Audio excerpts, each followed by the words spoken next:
I mean, when we first started the Friday night at the house, we got quite a lot of the old northern boys coming down. When I was playing like Adonis, No Way Back, I mean, I could see lots of people doing northern soul dances. Opened by Factory Records in 1982, the Hacienda was modelled on New York clubs, like the Danceteria.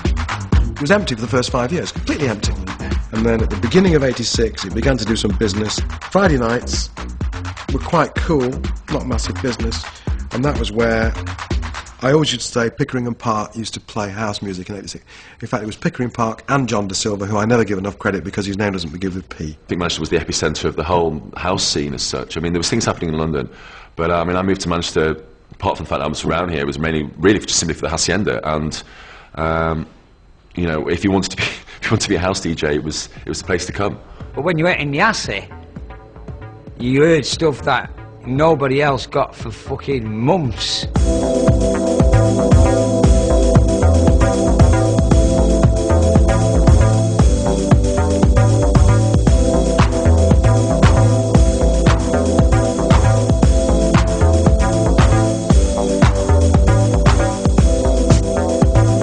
As more Chicago house trickled into the UK, DJs up north embraced this new black dance music from America. You just had to clear out all the nonsense and make space for this exciting new stuff. DJs in Manchester weren't just listening to house, they were making it.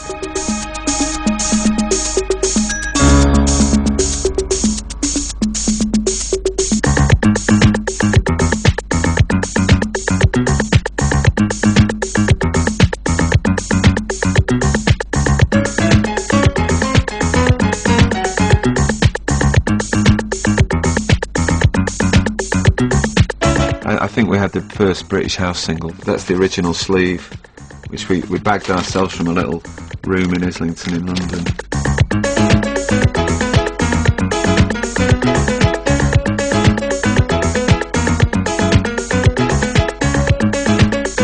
I remember that we didn't have any tape or anything to put it onto. We actually recorded it onto cassette and pressed it off the cassette. And it sounds fantastic, you know, it sounds really good. It's a lesson for us all who spend thousands of pounds in recording studios.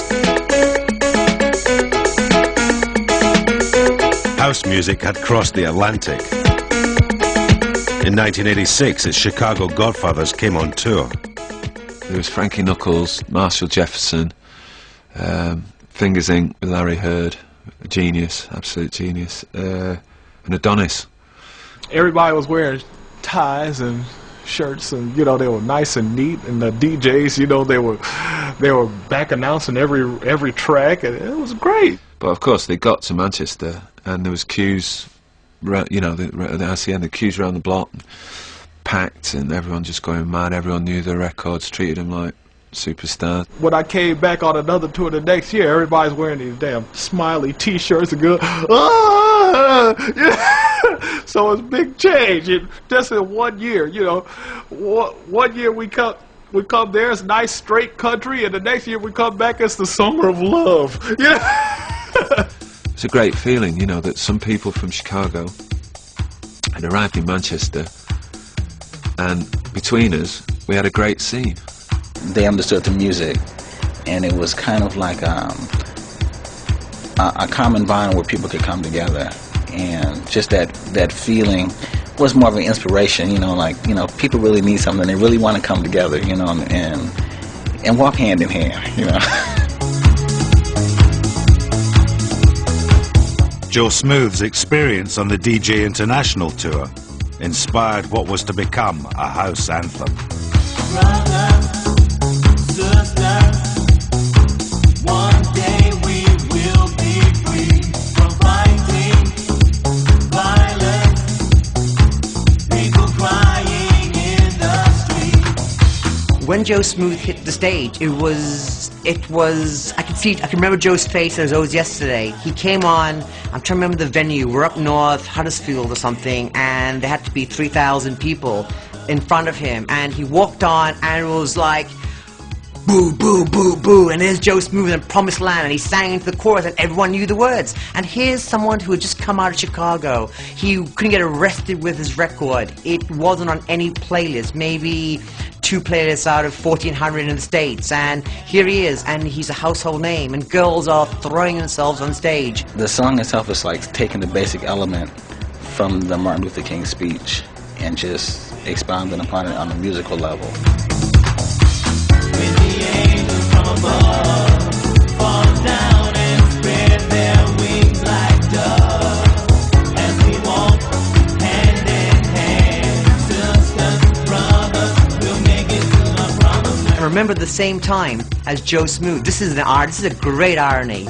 The same week, the same month, the same day as Joe Smooth had the track Promised Land on the streets, the Style Council released a cover of Promised Land. Brothers, sisters, one day we'll all be free from fighting violence. If the Style Council hadn't released, we would have gone, without question, top 5, maybe number 1. But because, again, the might of the majors, they're buying this piss-poor imitation, you know, of a great classic. I don't think there's another version that maybe would capture the emotion and the feeling behind the song the way the original version does. We had the white artist adopting, almost hijacking a sound because they knew it was the sound of tomorrow.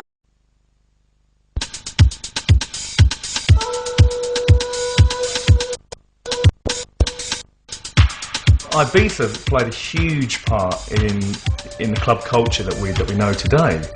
Really, because of the style of clubbing, really, I think that was brought back from Ibiza into London. I'd only ever been in discos where you sit down and like sit and chewing gum, and it's all like, you know, kind of all doom and gloom, and it was like this beautiful open air, like big Garden of Eden.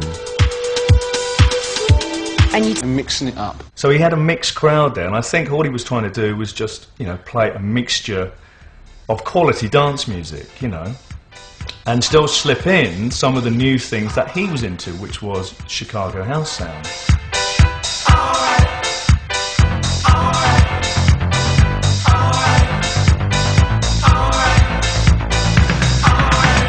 We'd obviously also all been introduced into, like, you know, taking an E. There was like sweat on their brow and their hairs was all like dishevelled, and they were like, what the fuck is going on here, you know? I remember seeing Paul Oakenfold and I think Nicky Holloway skipping around the club hand in hand, which they might deny now. 'Cause the music plays forever on.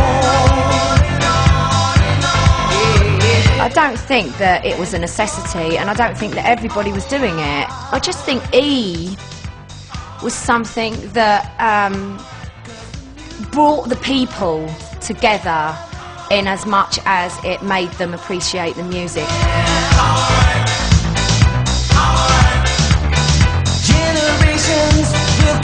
As their holiday ended, the 4 friends resolved to bring their summer back to London.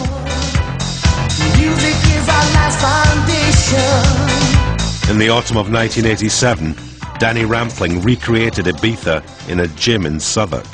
He called it Shoom.